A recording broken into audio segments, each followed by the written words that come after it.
Dude, we're going to Mars. Welcome to the rabbit hole. Bienvenidos a El Hoyo del Conejo.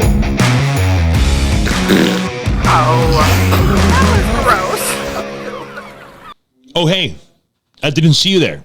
Bienvenidos al Hoyo del Conejo, the rabbit hole, with your host, Raymond Horta, comedian extraordinaire. And before we get started, as we get this feed going, like always, we want to let you smash that like button and comment and let us know where you're watching from. I want to send a big shout out to our friend. Let's see who's the first commenter. A big shout out to Cody Pace out there, owner of Tom and Jerry's. Big shout out to you, my friend. Thank you for supporting us. A big shout out to Simon con Posada Law Firm. Big shout out to who else is commenting on here?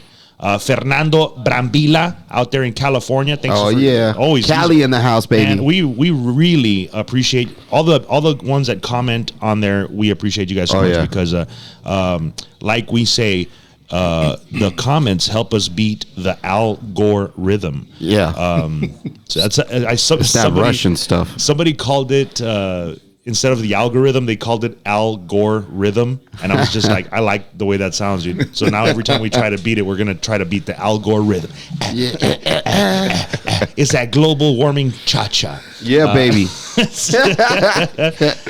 Dude, that's so great. Guys, today here on The Rabbit Hole, we have a very special guest, very dear friend of mine, musical guest, musical star, Roy Torres from Buckin' Crazy. Local genius. Rock and roll and country band, bro. But guys, I've done some shows with these guys, and these dudes know how to put on a show where they bring the heat and they get the dance floor packed with how do you call those women that wear the Daisy Dukes and the boots?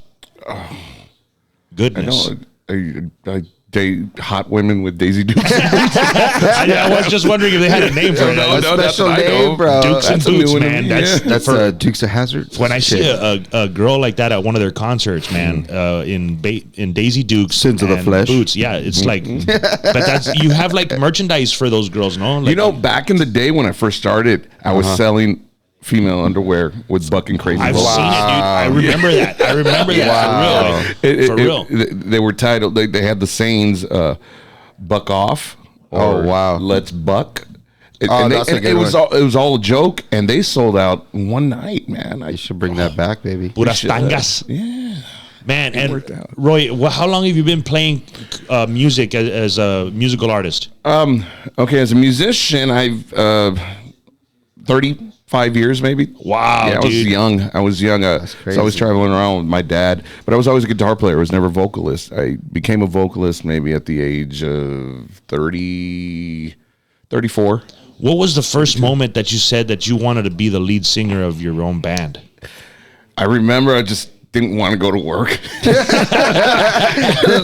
love to drink, and I go, well, I can make a career out of this. Yeah. So, okay, you know what? Good question, though.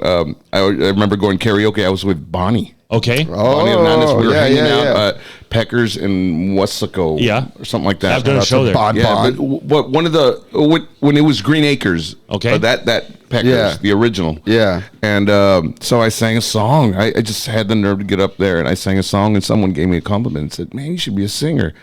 I'm like, huh. Okay, yeah, maybe I can try that. And sure enough. What song was it? You know, it was Tim McGraw, Don't Take the Girl. Yeah. Oh, wow. Johnny's daddy was taking him fishing. Yeah. Bro, I have a joke about that, dude. Joke about that song. It says, I got cock blocked by Pandora the other day. Yeah, because I put it on country shuffle, because my wife likes that the classic country. Yeah. And you know what, guys? Nothing will ruin an intimate moment. Yeah. Like that song, bro. As soon as she was like, Johnny's daddy was taking him fishing. He was 8 years old. I was like, get off there. Terrible, man. No me mires. Dude, that's a sad song, bro. Cock blocked, Dude, hey, that's a terrible song when you try to like get into the mood. It's like that'll ruin you, bro. And you sang that song in a karaoke, and some guy came with you. You should try singing.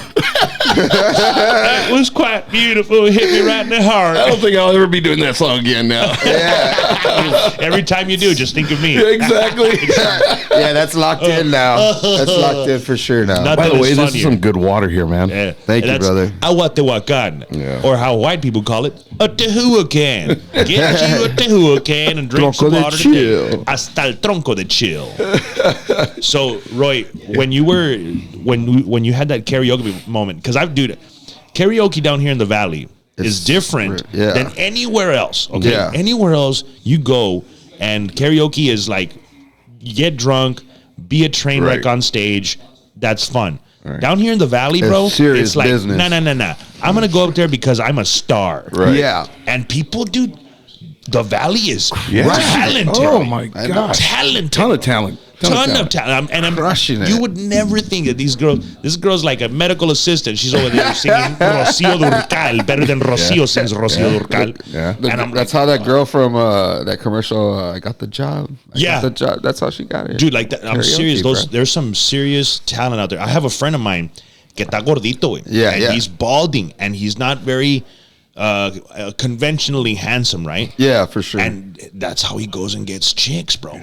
Because once he gets that mic and once he starts singing, it's done. The gordito-ness is gone. It's and gone. He's got some hair now. Bro, this guy has a fro at this point, bro. Because the way he's some pimp daddy now. so good, bro. And I mean, he dropped some like Luis Miguel, straight up mariachi song, bro. Canta con madre, bro. And then you see him on stage, bro.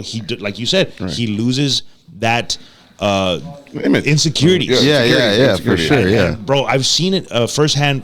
Roy, have you ever had somebody just look at you like you're a superstar that they want to just take you home and just be all sorts of weird with you? I know the ladies on his Facebook page go crazy. Yeah, and then after a few years we separated. Yeah, I've had that with one special person. Yeah, but because I've seen and like.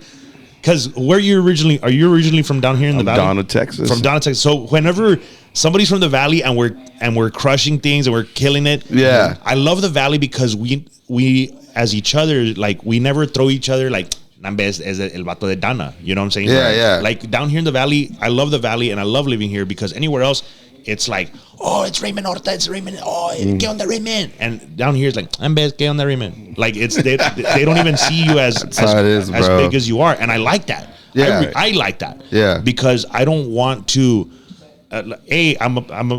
I'm a humble guy. I'm humbler than Moses, but the harder part is that I'm this good looking. So that's the hard part. It's an even harder and heavier cross to bear to be as humble as I am when you're as good looking as this. He's blowing himself up, dog. Dude, pero I've seen like local guys como los chavos de duelo.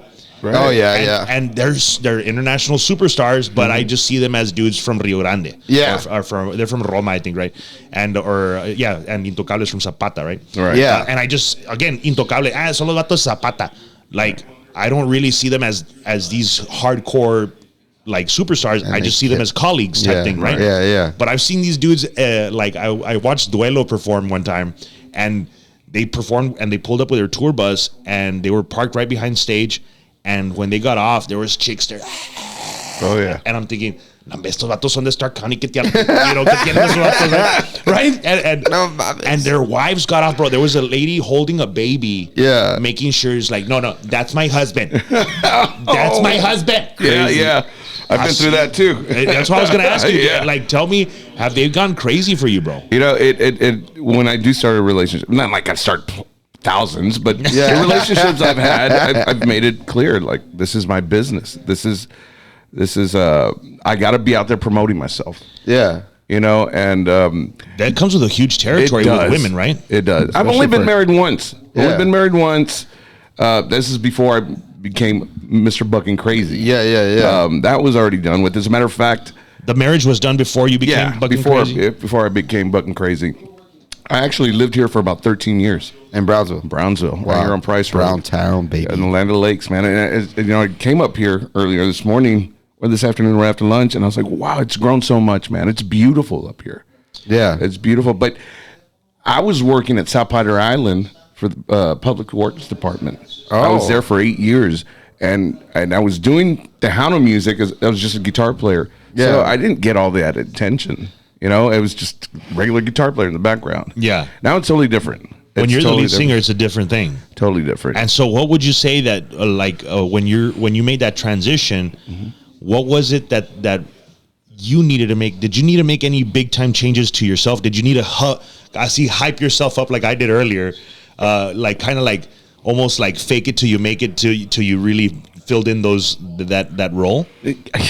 Yeah. You know what helped out a lot? Yeah. Alcohol. I mean, everybody's got a vice, bro. And it comes with your brand and your band. Yeah.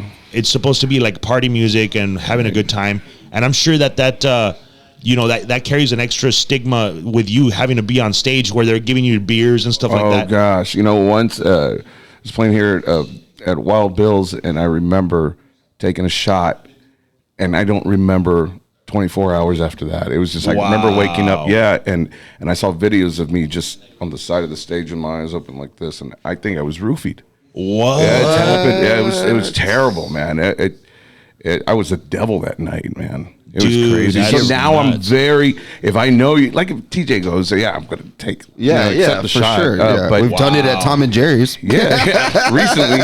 But so you got roofied in the middle of a performance? Actually, it was it the a end. dude I was or a hanging chick that out. gave It it was to you? towards the end already, so I wasn't able to do like the last two songs. But I remember just waking up. Was it a chick that gave it to you? It was a girl, as a matter of fact. That I know of, because I remember taking one shot, and it was this. Yeah, I remember the girl's face. I just No didn't know means who she no, was. ladies. No means no. Wow, dude, I never thought that would be a thing where a woman is trying to Rape this guy, bro. date rape a dude. It's happened. Well, not with me, but it's happened out there. Yeah. Wow, bro, that's really intense. Because, dude, I've been in the situation where I'm performing and they send me shots up all the time. And by the way, if you're gonna send me a shot, tequila, Don Julio, just in case. Don't send me crap Fireball, please. That was terrible, dude. But it's only $6. No, bro, dude, this one time I was in Eagle Pass. They sent me 14 shots of tequila. 14? Wow. Yes, 14 shots of Don Julio tequila. And I'll tell you, dude, I was in a fraternity in college. I can handle drinking.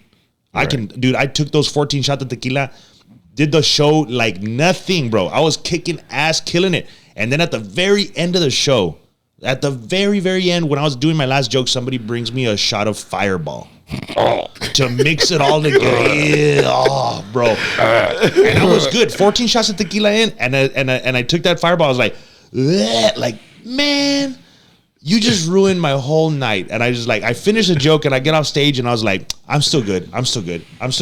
I'm still good. Yeah, I'm good. Soy un pinche campeón. Soy un campeón, right? And then I went outside. That was it, bro. And the air hit me. That's all it takes. That breeze. That boom. breeze. Boom.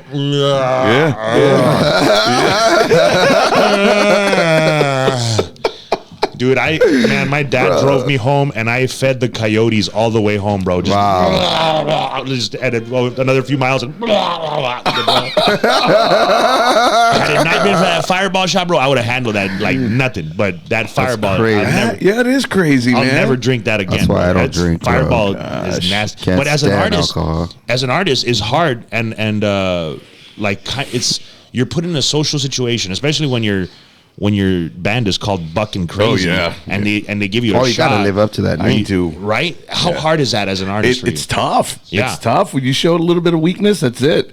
Your marketing. You're not bucking crazy no more. This guy said he's all bucking You're not bucking crazy. Pinche, my little pony. He's My little pony. yeah. My little pony. Bucking Crazy. No trae nada. Yeah, I have to own up to that name, and it's there's a radio. Has it ever put you like where you feel for your health? Yes. I was just thinking about that a couple of weeks ago because I was like, I woke up and I'm like, I overthink a lot. Yeah. And I'm like, okay, well, I'm not feeling good. Yeah. Feeling some kind of burning sensation. I know my liver's around here, but yeah, I mean, it's this lifestyle's crazy, man. I know, dude. It's not for everybody.com. It's not for everybody, man. And how can I be up on stage singing lullabies with a name like that? You know, I gotta own up to it, and I gotta be that rowdy guy, man. For sure. So, what would you say that like you had actually retired from the music scene in during the lockdowns of 2020? How did that affect you as a musician, as a performing artist, when you were told to basically lock down? There's no going to be live performances. There's a pandemic going on. You're unessential right now. You know, it was tough because everybody in the band's a full-time musician, and and you know, being on stage, I mean, God, that really hit us in the gut, man. It's like, how are we going to make money? Yeah. You know, how are we going to do this? How are we going to do that? We did a lot of live stuff. Yeah, for sure. Cash App stuff. And that's what really got us through, man. The fans. It got us through, yes, the fans, man. And you know what? I'm glad you brought it up, man. I want to thank the fans for that. They really, they helped us out, man. We all have bills and... But it's not the same doing a live show on streaming, is it? It's not, no. Totally not. You can feel the presence. When you're on stage, you can feel the people. You can see their smile. You can see their rowdiness. That's what fuels us. Yeah, now, being in a you room, put it more into the show when you feel when you see that in front of you. Exactly, yeah. But when you were doing these live shows, you really can't feed off that energy. And how did that make you feel? Oh, man. I was like, what am I gonna do, man? Bro, now, like that's you with musical instruments and singing, right? Right. Now, imagine, just put yourself into my shoes, right? You got no instruments, you got nothing, you got a microphone, you got to tell jokes, right? And no one's there to laugh. No one's there to laugh, bro. Yeah. Bro, that felt nasty, way. That felt nasty, dude. To me, dude, people were like, just do live shows on Facebook. I'm like, it's not the same. You don't get it. Yeah. You don't get it. Yeah. And the more that I try to tell people, like, you don't get it, they'd be like, I obviously looked insane. Yeah, for sure. Just do live jokes. And I'm like, dude, it's not the same, guys. We, like, as performing artists, we need the people. Mm-hmm. And I say, how often do I say this at the shows on Thursday night at East Grand? Every Thursday. I tell them, man, you guys are answered prayers. Mm-hmm. I tell the crowds they're packed. They're tight in there, and I tell them, you guys are answered prayers. You guys don't even know it, but right now you are answered prayers. Right. And I tell them, because during the 2020 lockdowns, when we were locked down, we couldn't perform in front of people. I remember specifically praying to the Lord, please, Father, one day let us get back to normal behavior where I can just make people laugh with the talent that you gave me, so we could just keep on going and be normal. And there they are, answered prayers. Thank you guys for being here. And that goes a long way to making people feel good that they came out. Yeah. So I'm pretty sure. Have you ever had any stories, like some deep stories where people were like, they reached out to you and, you know, maybe you performed a song or like, do you have any originals? Like Buckin' Crazy has original music? Like we do have original music. The one with Bambi. With Bambi, which is Strange Thing. That was good, bro. We're actually thinking about redoing that one again. That's pretty good. Yeah, because I would redo it. Yeah, it's actually hitting 1 million views on YouTube right now. Yeah, wow. yeah. And, that's and what's crazy is we weren't probably able to put all it me, bro. on we weren't able to put it on radio because the way it was recorded, it wasn't mastered right. There was a hissing sound. It's just such a shame, man. I think if you redo it and you put it on radio, it'll go crazy. I've been thinking about it. We know some people bro. that the folks here at BeyondMedia do some great work. Really? Mastering audio. They have a very, very awesome studio. I want to send them a big shout out to BeyondMedia Studios, because they gave us this beautiful studio, put it together for us, and I love it. It's sweet, dude. It really is an awesome gem of a setup. So, Roy, what was it during when you were locked down? You kind of gave up the whole music gig. You just kind of put it in the back burner. Well, the way it worked was I just retired from music. This was before the pandemic. This was like about 8 months before the pandemic, and I worked West Texas. My daughter, you know, the income was great with it is great with the music, but I'm limited in a lot of stuff. You know, I got to pay my own insurance. Do stuff like that. Yeah. So my daughter, her quinceañera was about to come around, and quinceañera wasn't like it was back in the day. $5,000. Oh no, care of that's everything crazy. We spent about $21,000 for my daughters, and it's the only little girl I have. Wow. And I give her everything. She's a cancer survivor. You had to go that's out. my baby, you know. And that was one of the first times that I ever worked together with you was at one of your fundraisers for your daughter, bro. Yes, you and your mom. Yeah. Yes, you. We had two of them. One in Harlingen at Wild Bill's, and then the old South Dallas. The old South Dallas, oh bro. My God, that's where I first met Raymond. Yes, you gave me a check. Yep. That is like $200-300, man. I appreciate that too. And I remember that, like, man, at the time I was barely fresh into the comedy, like, man. Yeah. Like back $200-300, man. That was a chunk, man. Wow, bro. How old was she when she was battling cancer, dude? 3.5. She was 3.5 years old, bro. How old I've seen the TikTok video. She's 16 now, man. Oh, man. I saw the TikTok video. Yes, dude. The one that went viral. Dude. Oh, yeah. So I do have one where quinceañera. Yeah, dude. She was talking to this little boy, and I'm so strict with her, man. You're super strict with her. Yes. Just bad dogging her from across the dance hall. My niece is recording me, And looking at just my like- reaction, and I'm just with that piss. Yeah. It was great. 3.9 million views on TikTok. That's super It's funny. crazy. You know what's funny is that my daughter, she's 4, Leyenda, and we went to my grandma was having a party for her 75th birthday. Yeah. And there was this little boy that kept on grabbing her hand to take her out to dance, and I was mad dogging this little 4-year-old. I'll kill you. Esa es mija, cabrón. Esa es mija. I'll punch your baby. I'll dude. punch your baby in the face. All the machos, all the Mexican machismo. Cabrón, ¿qué estás haciendo, güey? That was today. First day of school, man. Dude, and she's 16 years old, bro. 16, Oh man, you got to get a shotgun. But yes, you know what I'm talking about then. See, dude, of course, bro, because it's crazy. like My man, daughter is a lesbian, so yeah, he doesn't. hashtag no teen pregnancy. Yeah, no gray hairs. Hashtag no gray hairs for this guy. Yeah. But for me, like my daughter, here's the thing. I'm not a very good looking man. Okay, I'm not a very good looking man. My wife, she has big ears. And I'm thinking, she does, bro. She does, and she does have a big nose too.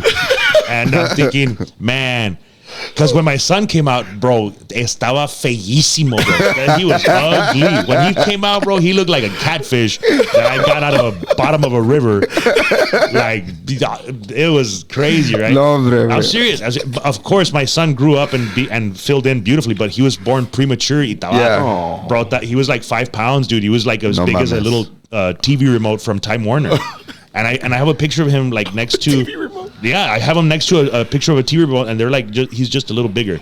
And pero estaba feito, mijo, right? So I'm thinking when they told me that we're gonna have a girl, I'm like, oh my goodness, I feel so bad for her. She's gonna come out like a freak mutant, just looking like for real. That's what this was. And I told my wife because she was all happy that we're gonna have a girl, and I'm just driving home in silence, just.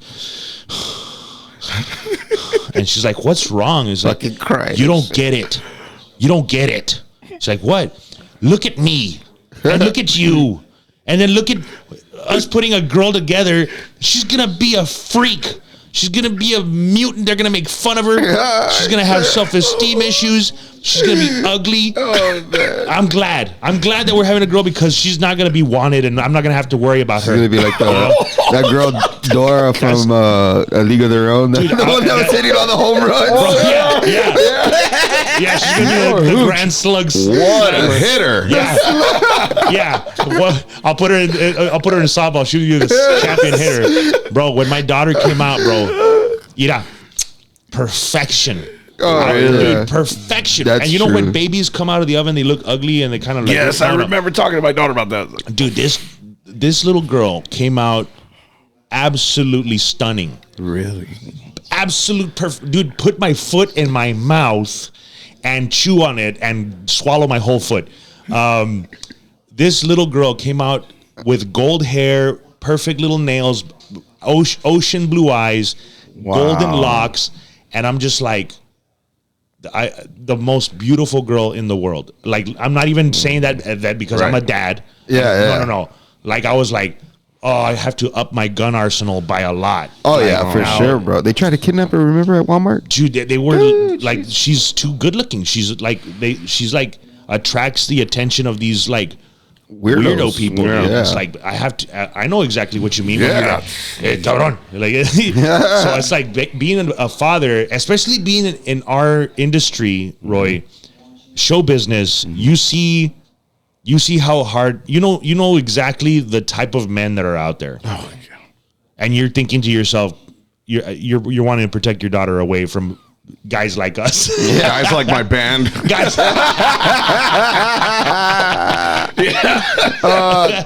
Hey, yeah, they're still here. They're giving you the stink eye over there on the Shout side. out to Jason. They can't Jason even defend Moreno. themselves right now, dude. So, what was it at that point, bro? When you're seeing your daughter grow up, you're now having to pay for her quinceañera. Now you take on a job to pay for her quinceañera. Right. So yeah, with the money I was making, within 2 or 3 months, man, I was getting paid like almost $3,000 a week. Oh wow, that's Yeah, awesome. it was beautiful. It was beautiful. Yeah. But fortunately, pandemic came, and I was able to work enough to pay for the quinceañera. And then she's my first priority, man. You know. Yeah, for sure. When she was diagnosed with cancer, I had a concert that night. And that was the hardest thing to do, man. Wow. You still got up on stage. And Tell did me your what job. happened, I bro. was with Aaron Watson. Oh man. Tell me what happened, dude. What Like, happened was, man, I remember I was going through a divorce.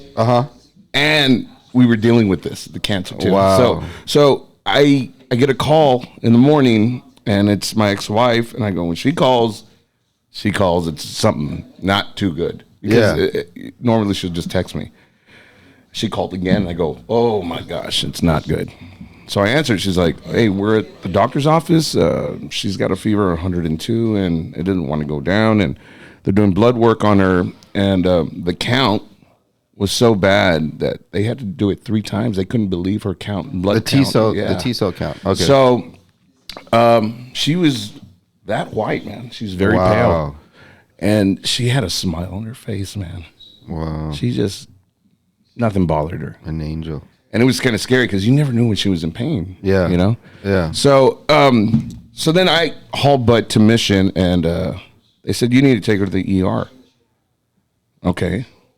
So they called the ER. Look, there's a little girl going by the name of Olivia, and so and so. Okay, so we end up going over there, and I think within 2-3 hours later, they're like, okay, well, she tested for ALL leukemia, and she's positive. So, oh my goodness. yeah, that was. I was like, whoa, Man, bro. what am I gonna do from here, man? Like, Yeah. you think you're gonna die? Yeah. She's gonna die. You know? Yeah. But then the doctor kind of put some light into it and said, ALL leukemia, okay, the percentage rate is up here, and she's going to be fine. Yeah. I deal with this all the time. Sure enough, man. Gave you some hope. Yes. That's a good doctor. But man. still, you know. Yeah. No, man. I would have lost my this shit. was probably about 4 or 5 o'clock. I had to haul butt to Harlingen because I had a concert at 9. What are you thinking as you're going that gosh. You know, I think about that. And I'm like, I don't remember much that day other than just the word cancer. way? Was that the word? Is that the hardest that you've ever had to put on? That's Yes. The face. Yes. That's tough. That is the hardest. What was that like, dude? Like to know on the inside that you're going through so much, and then you have to perform, and put on a show for these people that have no idea what you're going through. And nobody knew. I mean, not even my parents knew about it. And I remember just getting on stage and keeping that smile. And I knew behind that smile, There is nothing. Yeah, there's nothing. It There's was empty.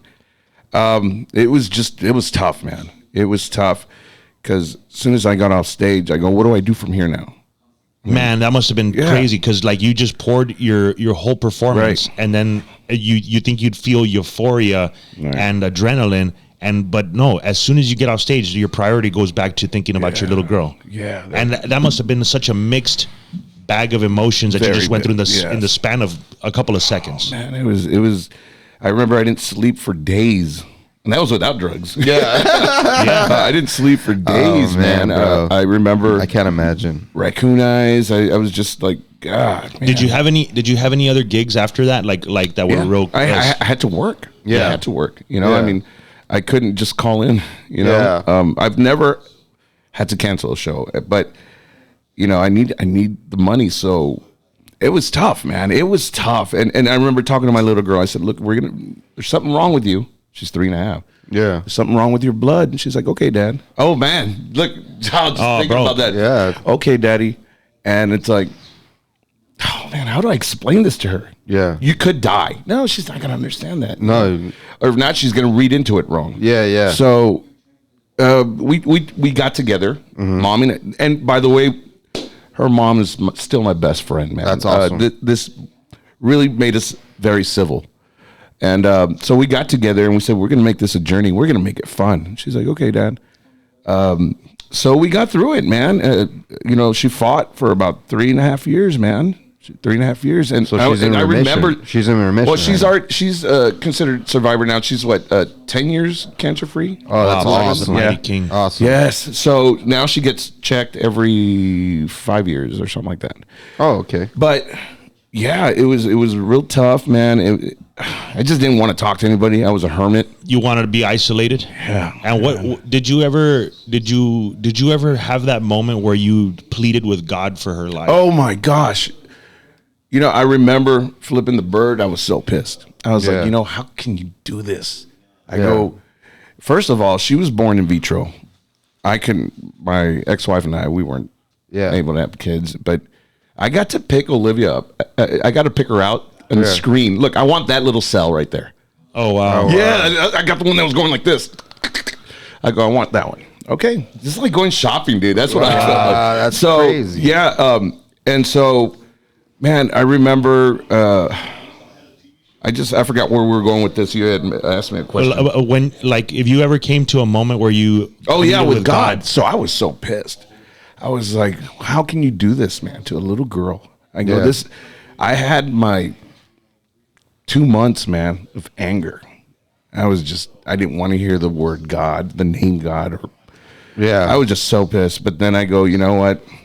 I sat down once and I was watching TV and I turned off the TV and I remember looking up and apologizing to God. I go, look, I'm so sorry. It's just, you avoided me having a little baby and finally, maybe you're mad at me because I went around you and we did it artificially. I go, is this why I'm going through this? And I was so upset, dude. Yeah. I could imagine. But then, family helped me get through it. When you asked that question, when you asked him if we went by going around your plans, did you receive any kind of answer for that question? No, I never, I didn't, man. I didn't. I'm sorry, I get real emotional. No, bro, that's what the rabbit hole's all about, man. By the way, I love the rabbit hole thing, man. That's what it's for, bro. Yeah, because how often do you? Well, check this how out. often do men get a chance to talk about their actual emotions and feelings? Not a lot. I don't do that a lot either. Exactly. Yeah, exactly. This is probably one of the first times, guys. But you know me, bro. I'm always a bring positive it up on dude. stage. Yeah, we're good. But you know what? I prayed and I apologized. And then did I receive an answer? I think I did because the doctor said she's going to have a growth problem and a learning disability. Check this out. I kept on praying. Well, she's normal height. Yeah. And she's 3.9 GPA Dean's List. There you go, baby. Man, that's there you amazing, go, man. bro. You got to share She's that miracle with awesome. the world, bro. She's been a varsity cheerleader going on 3 years already since she was a great. freshman. That's great. And she's never given up, man. And then there's times where I've always wanted to give up with music. And I think of her and I'm like, she never gave up. You can't. What's my excuse? You can't, bro. So she's like just filling up your tank. Yes. That's great. Pretty much. Wow, She's a big man. inspiration, man. And is she your only child? My only child. That's it. That's all I want. Wow, dude, That's that's all I amazing. want. And obviously now you're all super dad, like daddy's girl. That's like daddy's right. girl, 100%. She's like, Dad, my teacher's always playing your music, and I hate it. I hate it in the classroom. I'm like, "Come on, you should be proud." Yeah. She doesn't like the spotlight. attention? Yeah, Yeah. she don't like the attention at all. We'll go to Chili's, and someone would come up, and ask for a picture or something. Like, Yeah, of yeah. course I'm going to say yes. Yeah, you know? of course. And she used to get upset about it. She'd be like, "No, Dad, this is my time." I'm like, "Yeah, but you got to understand. No, Dad, this is my time." All right. So that's kind of why I kind of retired too. I'm Yeah. not trying to blame everything on her or anything like that, but Yeah. so the pandemic came in, and I'm like, okay, how are we going to do this? I'm getting unemployment. We got a call, Nashville, and they're like, "What are you guys doing?" Nothing. A whole lot of Yeah, nothing. it's like me calling you, hey, TJ, what are you doing today? You know, by Johnny Garcia, originally from Wesco. He's been with Garth Brooks for 30 years and Trish Yearwood. He's with Trish Yearwood now. Eggplant status. Yeah. Yeah. So, Hashtag eggplant status. Drop it in the comments. Hashtag eggplant status. so we took a chance, and I said, you know what? Let's do it. Of course, we're independently. We're not with a record label. Yeah. And it does cost money. So I'm like, okay, I'm not making money, but I got to spend money. How's this going to work? So unemployment came in, and it's like, it helped me out a little bit. And Jason had some money too. Jason's a manager. We put our money together and says, let's give it a shot. And sure enough, we ended up in Nashville. I'm so excited to meet Johnny Garcia because I've never met him. I've heard of him. Yeah. And he's telling all these stories about being on stage with Garth Brooks. So we had a good time, but I ended up with COVID. Yeah, so he's like, oh, man, I can hear it on the mic. He goes, go rest off. We didn't know it was COVID at the time. And, well, my ex-fiance, I was with my fiance at the time. I knew she had COVID, but I had to pick up and leave. So we took off, and I'm coughing on the way over there. I have bad allergies. So I'm like, oh, it's just allergies. No. 2 days later, it's like we get to Nashville because we drove over there. Start getting the fever. Oh, the smell, the taste. I'm like, oh, gosh. Shit. So then we had to come back. After being locked up in the hotel room for a week, we had to come back home. And I go, well, there's money down the drain. You know, I mean, gas money and stuff like that. So I deal with this COVID thing, and we fly back. And we record our first Nashville song, man. And what was the name of that song? Heartbreak song, man. That song Johnny wrote for Trace Atkins. Wow. Trace Atkins, yeah, he had that song for 6 years, and Johnny's like, I was going over there to record some of the originals we have. He goes, do one of my songs. I'm like, yeah, it'd be an honor. Yeah. And he goes, Trace Atkins has it, but he hasn't done anything with it. I'm like, oh, that'd be so cool, man. Just to pick on the beast. Yeah, let's do it. So we did it. I nailed it, and then come back down 2 weeks later, we get the song, and I'm like, wow, I heard my voice. Wow, I was just amazed, man. So we shoot a video. Trace Atkins hears the Heartbreak song, our version. Yeah. And I guess he saw the video. A month later, he took it out. Oh, yeah. He's like, "Whoa, this sounds pretty cool." He took it out, and which is okay. You know, that's part of the game. And, but it's an honor. So now, what are you doing now with your own band? What are your goals right now? Is after you've recorded it in Nashville? Well, we're nominated for the second time for Texas country music. Wow, dude, yeah, that's huge. We didn't win the first time, but out of thousands and thousands of bands, we were ranked number 5, man. Wow, yeah, so we're pretty excited. So we just got word we're nominated again in October. So how do they pick the winner? Or oh man, you know what? If you go to my site or you go to my Roy Torres Facebook, vote for you. It's all vote, public votes. Yeah. So that's pretty cool because I'm like, whoa. I mean, that just shows we have a lot of fans out there. How can they find you on social media? Let our fans know. Go Facebook. We have the Buck and Crazy Band page on Instagram as well. And it's Buck and Crazy. And the letter N. Yeah, not N. And or you can go into Roy Torres or Jason Moreno. Cool, man. Hey, is there anything else that you'd like to tell our fans or your fans that are listening right now? I think you got some new band members coming out too. I do. Yeah. I have a new bass player by the name of Mike Valdez. His dad used to play with Laura Canales. And so he's an amazing bass player. Yeah, so we want to welcome him on board. I want to let everybody know that we appreciate all the love and support they've given us. And I want to thank you guys for having me on, man. Oh, man, we love you, brother. What a powerful story that you shared. That was incredible, with bro. your daughter. I wanted to laugh more, man. No, it's all good. We can do it next time. Yeah, we'll do it next time, dude. Yeah, thank you guys. I want to say, make sure you guys check out Roy Torres and the Buckin' Crazy Band. Anywhere they're playing, anywhere near you, check them out. They put on a great show, Thank you. party atmosphere.